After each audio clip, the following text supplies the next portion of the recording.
Star Wars on Blu-ray is the worst thing since Justin Bieber. Why can't this kid just die already? Oh, wait.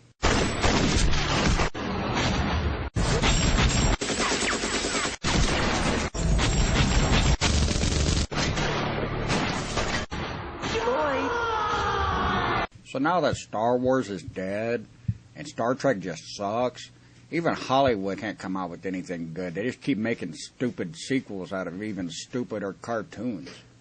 So I figured I'd check out the social media and see what's going on. Then I found the YouTubes. And now my life has joy again. I get to watch puppies, and kittens, and drunk people falling down, and this guy. Then I learned YouTube got an education channel. Now I can go back and learn all the stuff I missed by dropping out of preschool. I learned that JFK got shot by his limo driver, Bigfoot's a real guy, the end of the world already happened, and then the world ended again, and then I found this chick who talks to Space Jesus, and he told her that a comet's gonna kill us all. Part 1, The Chronicles of Nine Nania. So who is this Nine Nania chick, and why are we talking about her anyways? Well, supposedly she predicted the earthquake in Japan. Check it out. Okay, it looks like it could be March 11th through the 15th, I'm thinking. So I would recommend that if you're living in a fault zone area, take a vacation before March 11th. That's what I'm recommending. That's what I've been recommending for 3 months. And lo and behold, 3 days later, an earthquake hit Japan. Isn't that amazing? Well, not really. Considering the number of earthquakes every year, magnitude 6 or greater, you could make this prediction every 5 days and you'd be right every time. And not only that, if we look at the time frame between these alignments and earthquakes, we find that there's 32 other comets in the same time frame that should have caused even more damage. Why aren't these people warning us about those? That is one big pile of shit. Then, using her incredible psychic power, she tells everybody, get out of Los Angeles, the big ones are coming. So the day comes and goes and nothing happens.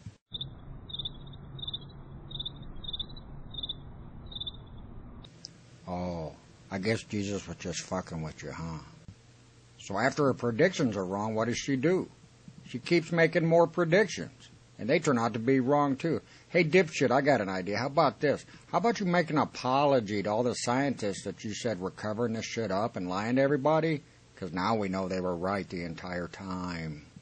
Ah, what's up with that hair? Part 2, I left my harp in San Francisco. So I started looking around on YouTube some more to see what else is going on. And then I see that there's people that still think the moon landing was hoaxed. What a bunch of idiots. Here, I'm going to break this down for you one time to show you that it's real. Here's the U.S. government. Here's a toilet seat. This is a lunar rover. So they fly to the moon. And when they come back, what do they bring? The $38 million lunar rover? No. They bring back some rocks. You couldn't make this up. Nobody would believe that. Who leaves a $38 million frickin' lunar rover and brings back some rocks? Oh yeah. I know exactly who'd do it. Look, we can even look up there and see where they're driving around in the dune buggy. Look, there's some beer cans. And when Stephen Hawking is thinking to himself, does he hear it in a robot voice? I don't know. I'm so confused. Then I started seeing videos about this thing called a HAARP. And I figured, what the hell's going on with this crap? So these people here say the government, who just so happen to be right about the comet thingy, are now covering up something else, something to do with changing the weather. So I saw this guy that was engaging with these people named Hutate1. So I decided to send him a message. Anybody related to Java's got to know what's going on. So, hey, baby, when you going to let me tap that business? Oh, wait, wrong message. Here it is. This guy was really cool. He even sent me a reply video. Check this out. He explains it all. Hi, Plunkett. Well, it's my opinion that Dutch Since is either an imbecile or a con man. And I suspect the latter because he's fleecing big dollars from his YouTube flock. Everything he churns out about harp rings and scalar squares is definitely complete nonsense, as I think this extract will prove. Okay, Before I begin, let me say that I do not want you to believe anything that I'm about to say or show you in this video. What I want you to do is think about it. Now, I've been looking at the Dutch Synth's YouTube channel. Here I'm going to concentrate on a single video of his where he provides his truth on harp. Dutch Synths is going to explain US patent 5041834 to us. But before he does, let me give you a short précis and urge you to download the patent yourself. Just Google it and you can read the PDF. They say a picture paints 1,000 words, but let's clarify this one a little bit. It is a bit busy, and in this first edit we have conventional use of the ionosphere to propagate radio waves. The radar, 4, bounces its beam off the ionosphere, 3, and detects the over-the-horizon target aircraft, 5. And you can see that in the original patent illustration. And for my next edit, here you can see the artificial ionospheric mirror, AIM. It's used to simulate the ionosphere, and the radar, 4, bounces its beam off the AIM, 2, and detects the over-the-horizon's target aircraft, 5. Also, transmitter 6 bounces signals off the AIM, 2, which are received at a remote over-the-horizon receiver, 7. And so back to the original patent illustration and a verbatim quote from the patent itself. Quote, "The heater antenna 1 is an array which can be used to focus energy at varying altitudes and elevations to tilt the AIM 2 using phase and frequency control. The AIM 2 simulates the ionosphere 3, which is also used to detect over-the-horizon targets 5. In addition, the AIM 2 can reflect radio signals transmitted from a transmitter 6 to a receiver 7 over long distances." End quote. Okay, now let's see how Dutch Synths uses 2 + 2 = 5 conspiranoid logic to distort this patent beyond recognizability. Here's the first harp patent that I have listed on here. No, Dutch, this is not a harp patent, and you writing harp on it doesn't make it a harp patent. And I'm sure there are more, but this is just several of the important ones. And here it is. This should debunk anybody who says that it's only for the ionosphere. Artificial ionospheric mirror composed of a plasma layer which can be tilted. And you can read all this, and I'll just read it to you. This invention relates to generation of an artificial ionospheric mirror, an AIM, or a plasma layer in the atmosphere. No, Dutch, there's no emphasis there. It's an artificial ionospheric mirror or plasma layer. It's not either or. It's the same thing. Now, just stop right there. A plasma layer in the atmosphere. Okay, and there is no plasma layer in the atmosphere. It has to be created. That's correct, Dutch, which is why somebody's gone to all the trouble of creating a patent to show how it's done. And the way you create a plasma field in the atmosphere is through spraying of certain particles up in the atmosphere that aid in frequency manipulation to cause a layer of plasma. No, Dutch. The way you create the plasma layer is by following the details of this patent. No spraying, no chemtrails, none of your little fantasies. Just follow the patent. And that's the wave. See these waves here? I see a wavy line, Dutch. And those of us that have read the patent know that it's there to represent the ionosphere. That's the wavy harp cloud that we all see from time to time, and they call it harp clouds now because they form in a wave. Then what they do is through a series of ground-based systems, HARP, this would be HARP right here, the grid, it projects up into the atmosphere and it projects down to, this is the tilted mirror. So they create this with spraying, they're able to create a tiltable mirror. They're spraying up there at the wavy line, which is creating a tilted mirror down. What? Try reading the patent, and it'll all become clear. Depending on which way they manipulate it with frequency to reflect down to a house. No, not a house, Dutch. That's the transmitter station, as detailed in the patent, which we have read. Or to another dish. No, not to another dish, Dutch. That's your bog standard target acquisition radar, as per the patent. That reflects higher up into the cloud itself, back down to planes which are flying beneath. No, Dutch. You're simply making it up as you go along now, based on pretty pictures, without having taken any time at all to read the detailed description of what those pictures mean.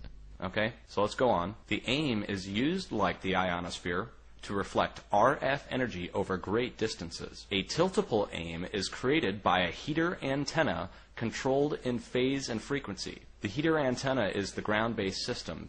No, Dutch. The heater antenna is the heater antenna. What you're pointing at is a target acquisition radar. The dish, the HARP ring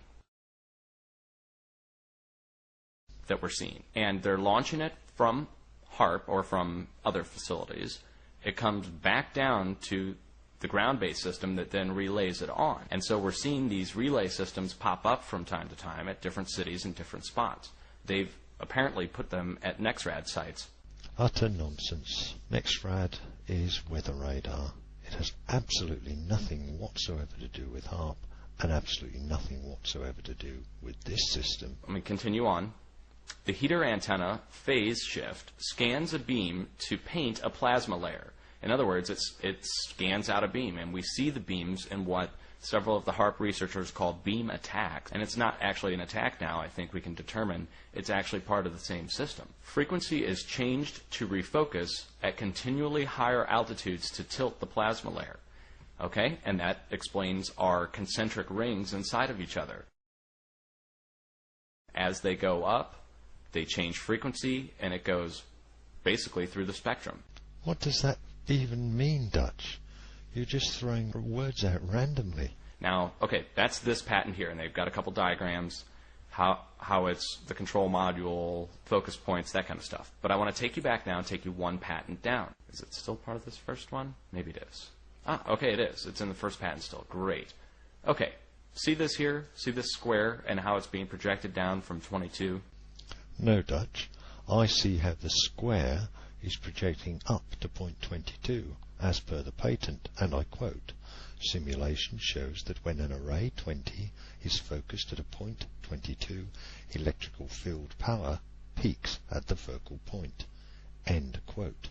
See if they have 22 labeled on here. They don't have 22 labeled on here. So there is pages missing, of course. They're probably classified. No, Dutch, there are no pages missing and nothing is classified. You just have to read the patent. I just quoted from it, telling you about 22. But this is supposed to be the atmosphere up here. This is a point of reflection down here. No, Dutch, you have it completely arse about face. I shall quote from the patent. Figure 6 illustrates creation of a non-inclined AIM layer. The heater array 30 is first focused at point 31. Okay? And look what it projects down into, a square. Here's the wavy clouds up above. This represents the different waves in the clouds, the HARP cloud. And look what it does. They reflect it down in a tiltable mirror, and it comes down to the ground in a square fashion. They show it here multiple points, like a staircase or a sawtooth pattern. No, Dutch. If you read the description of this illustration, it is indicating how a stepped and therefore angled aim is projected by progressive sweeps from the heater array. And then multiple squares down below. XYZ axis, of course. Axis. And you can see it. It's right here in a diagram. A diagram which is of no use to you, Dutch, because you neither understand it nor can be bothered to read the description of it, which is available in this patent. How they project a tiltable mirror to reflect a HARP frequency, which is broadcast from a square station. The square station comes up, bounces back down to the ground, where it's picked up by a receiving station, the circular station, and then relayed on. So that explains why we see a square overlay on top of a round ring return. No, Dutch. The square overlay is missing data on a weather map. The round ring return is either radar anomalies, transcription anomalies, or rendering anomalies on weather projections. And none of that has anything at all to do with AIM, which is being discussed in this patent. They're beaming it down to the round receiver. The round receiver is sitting there like a catcher's mitt, waiting to catch this square frequency to relay it on. So anyways, there's a lot of good reading over here. You can just poke through these patents. There's all kinds of different stuff. I think we'll leave it there. Dutch is right, there is a lot of interesting reading there, if this is an area that interests you, although it's very evident from this that either he never read it, or he's deliberately distorting it, and equally evident that his disciples choose not to read it. I think I've done all I can on this video. All his other videos are based on this ridiculous idea about harp rings, scalar squares, etc. If this hasn't debunked it for you, I don't know what else I can do. Thanks for watching. Bye.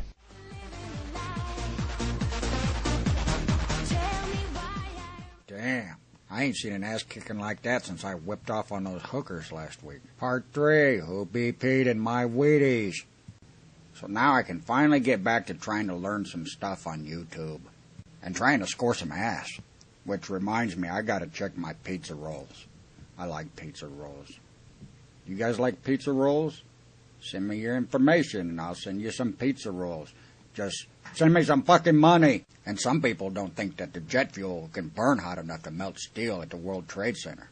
Hey, let me hook you up with this one. Even a dead hooker in my basement could figure this out. It's the chemtrail stuff. That stuff burns really hot. It's the chemtrail. Then a friend of mine sent me a video from this guy named BP Oil Disasters. At first he thought it was me because he sounded like me, but he's not me. This guy's not the sharpest crayon in the box. He's looking at videos and trying to figure out stuff that he don't know what he's looking at. Here he sees a demon skull coming up out of the bottom of the ocean, but really I see the Silver Surfer. So I watched some more of this guy's idiot videos, and it's pretty clear he don't know what the hell he's talking about. Watch this crap. Hey people, this is an update on this UFO object comet. I mean, look at this thing. Look how big that is. And it has a strange shape. Watch how it blows out the back of the sun. Look at that. That is huge. So what the hell was that crap? Was it a comet or a UFO? He don't know. Hell, it could have been a frickin' ice cream truck. This guy don't know jack squat. So now we can look at other satellites, because there's more than one looking at the sun, and see different angles on this thing. Alright, this is the footage from another satellite on the other side of the sun. This is called stereo ahead. What we're looking for is stuff coming out of the sun called coronal mass ejaculations. So here we go. We look, oh, there's our ejaculation coming right there. Oh, here comes the comet from the other side. We're looking at it from the other side of the sun. What do we got here? Oh, crap, there's another one. Comet hadn't even got there yet, and it's still ejaculating on the other side. Here comes the comet. It's coming in, and kabwammo! Look at that crap. So did the comet cause that shit or not? I don't think so, because we had ejaculations before the comet even got there. So while I was watching this guy's videos, I kept seeing comments that would get left on his video, and they would just disappear. It was like magic or some shit.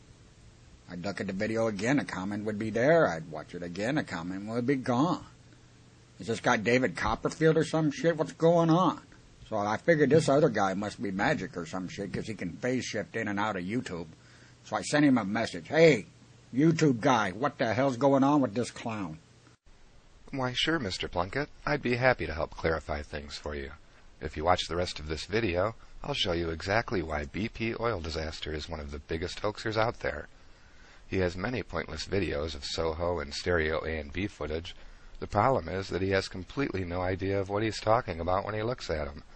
If he spent half the time he does making the videos on research about what he's looking at, well, he would never make the videos in the first place, because he would know that everything he's talking about is 100% garbage, like in this video. I found this UFO on Soho Lasco 2. It's just incredible. It has this laser beam coming out the bottom of it. And in this video. I put together this video the last couple days showing some what I believe to be UFOs and lasers. I mean, he's almost as crazy as this guy. To have sharks with frickin' laser beams attached to their heads. But if you look at these the shapes of these objects, and they definitely have lasers coming off of them. I mean, just look at that. Really? Are they ill-tempered? Absolutely. Well, that's a start. So I did some research about these two images and eventually emailed someone at NASA about it. He happens to be a SOHO project scientist, and no, he is not part of any conspiracy. Here's what he had to say about the images. The bleeding dot at the end of a streak you're seeing in the LASCO C2 image is caused by a cosmic ray or high-energy particle, which hit the CCD of the LASCO camera under a glancing angle. It was cutting through the detector, creating charges along its path, until it was stopped in one pixel, dumping all its energy into that pixel, and by that creating more charges than the CCD can hold in one pixel, which in turn causes the overexposure and bleeding. I posted legitimate explanations on BP's videos, but I was quickly blocked by him and attacked by his followers and accused of being a government informant. So I'll be clear. I don't work for anybody. The fact is that I actually do research, instead of lying to people like he does. The team at SOHO has so many crackpot couch astronomers like BP calling these things UFOs that they even put up a tongue-in-cheek website about how to make UFOs out of the images. These are cosmic rays interacting with the detectors. I mean, does he want us to believe that every streak in this picture is a UFO shooting a frickin' laser? Frickin' laser beam that... Are we to believe that BP doesn't know this page exists? See, the thing is, BP knows that he is misleading people and being deceptive. I think what happened is that when his channel used to be about the oil spill in the Gulf, he gained a following, and now that there is no more attention on the oil spill, he had to find something else to keep his viewers' interest. Why would he want to do that? Well, first of all, he likes the attention, and second of all, he needs the money he makes by lying to people. Here's some stats of what his channel's earning potential is. Now, these are estimated earnings, and you can see here that he can make anywhere from around $9 to $100 per day. I mean, let's face it, if he had any money, he wouldn't need to ask for donations for a telescope. He's begging for money over here, too. So here we have a guy who obviously doesn't have much to do, so he has a bunch of time on his hands to look at SOHO and stereo A and B footage all day. He obviously can't afford a telescope, so he doesn't have much money, but then he's going to make this claim. Wait a minute, $50,000, what's this all about, you ask? Well, this is his worldwide challenge about this image that he captured from the stereo behind telescope, which he shows in several of his videos.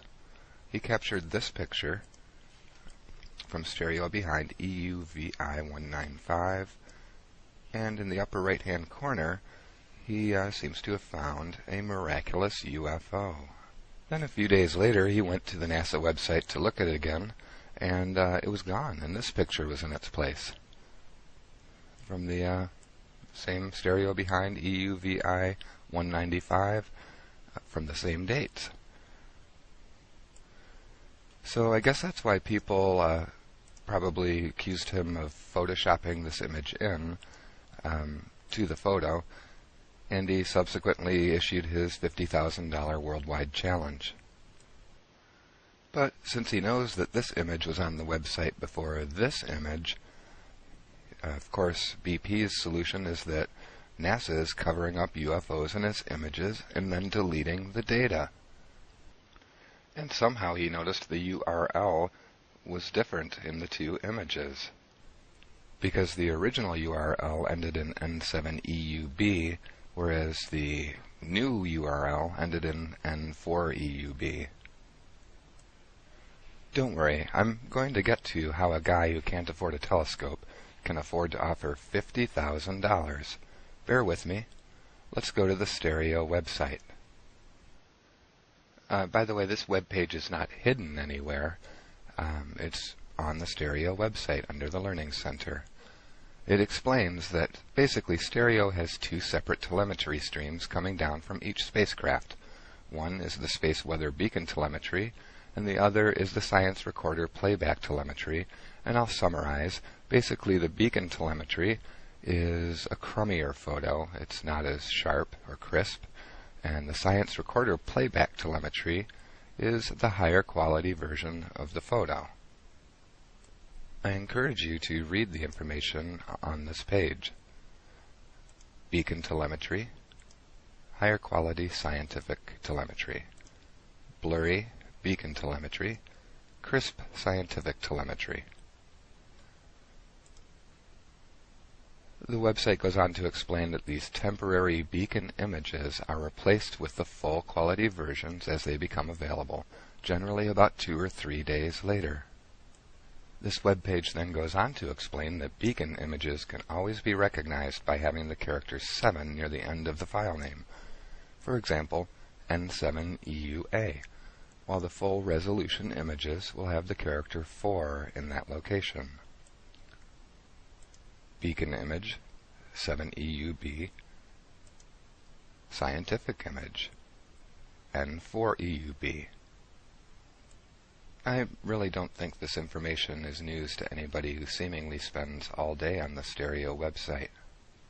The fact is, he must have known about this, and that is how a guy who needs money for a telescope can offer $50,000 to anyone proving the images were altered, because none of the images were altered.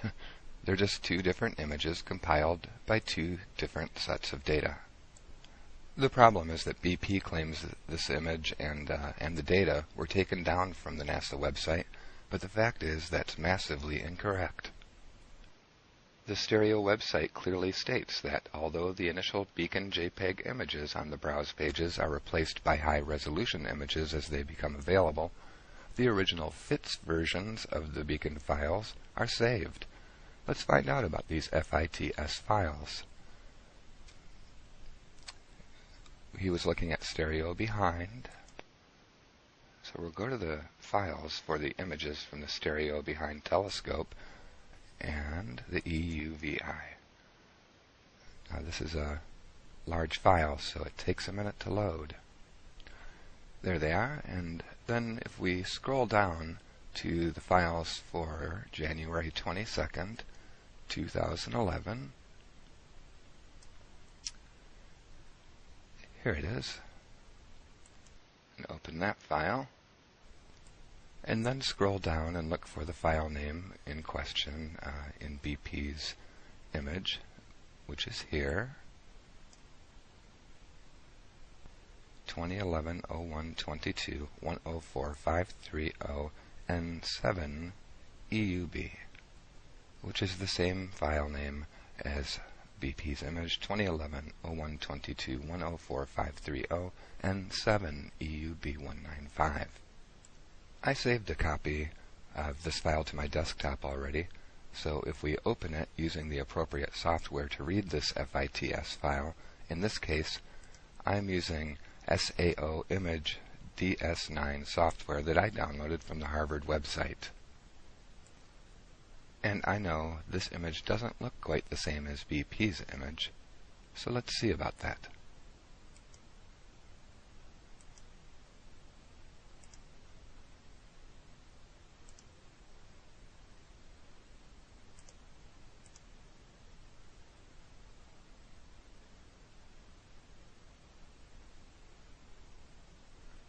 It's starting to look a little better.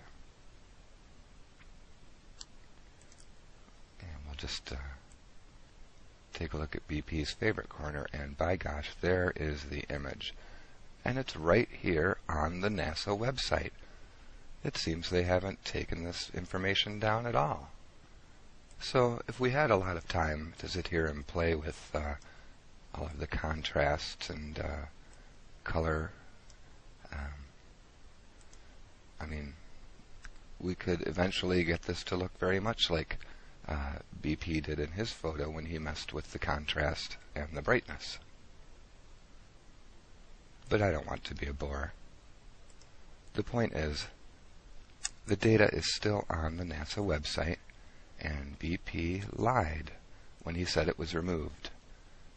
BP oil disaster is a hoaxer, he is misleading his audience, and he knows it. So, Mr. Plunkett, the more you watch videos on YouTube, the more you will run into people like BP Oil Disaster trying to deceive you.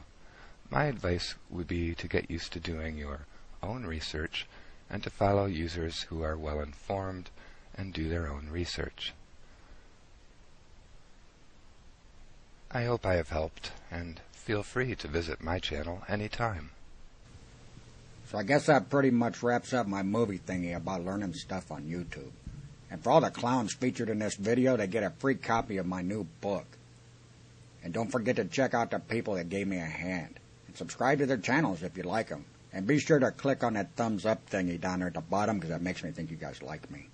Hey, I gotta go. I just saw that my name came up on an Amber Alert. And don't forget to send me some frickin' money. Hey, baby, we gonna knock these boots or what?